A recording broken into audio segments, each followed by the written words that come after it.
I'm 17.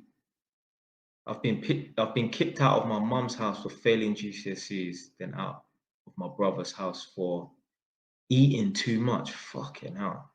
Now I'm just at my grandma's house. Well, don't eat too much food at your grandma's house, boy, because you don't want to get kicked out from there. But see, there's more to the story than that. And there might be more to the story that you're unaware of. Like, okay, you failed your GCSEs, so your mum kicked you out. Like, I've never heard in my whole life, I've never heard of anyone's mum or dad kicking them out because they failed GCSEs. Now, in a Chinese household or a strict Hindu household, I mean, I would kind of expect that sort of thing to happen, you understand? But more than likely, this person is, you know, black or white British and that. Black and white British parents are not fucking that strict to be kicking you out. So more than likely, you're being a bit of a nuisance. More than likely, you're smoking weed.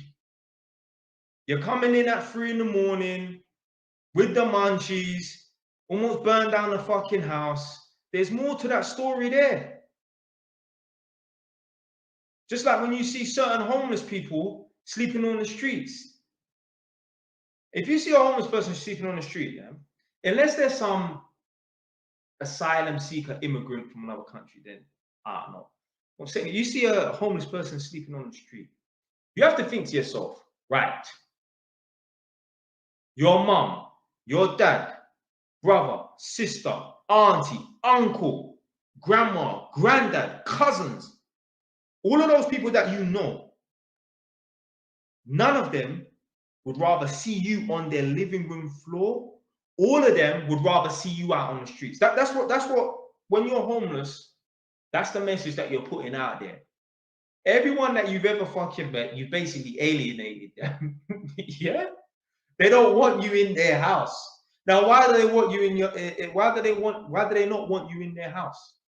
Well, you probably have a drug addiction. Yeah, you got a crackhead or a drug addict in your house. Well, of course you're gonna have problems. You probably have an alcohol addiction. You probably are, yeah, just seriously heavily unemployed. Obviously, no one wants anyone who's not doing nothing in their house. Imagine you have your own house. I'm not talking about whether you own it or you're renting, but you have a fixed abode and you take in someone that's been kicked out. Imagine you come home from work at 6 p.m. and this person's like just dossing around the house, you know, or imagine you have a day off work. You know, you leave the house for a few hours, you come back and it's 1 p.m. and they're still sleeping on the sofa.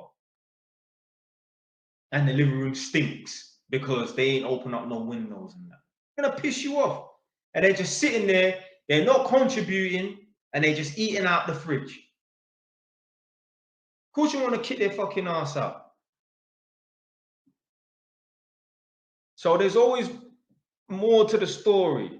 I've never heard in my whole life, my 32 years of existence, I'm not saying this ain't possible. But what I'm saying is I've never heard in my 32 years of existence anyone getting kicked out because they failed their GCSEs. No way. No way. Obviously, my mum is one person and she doesn't speak for the whole of Britain.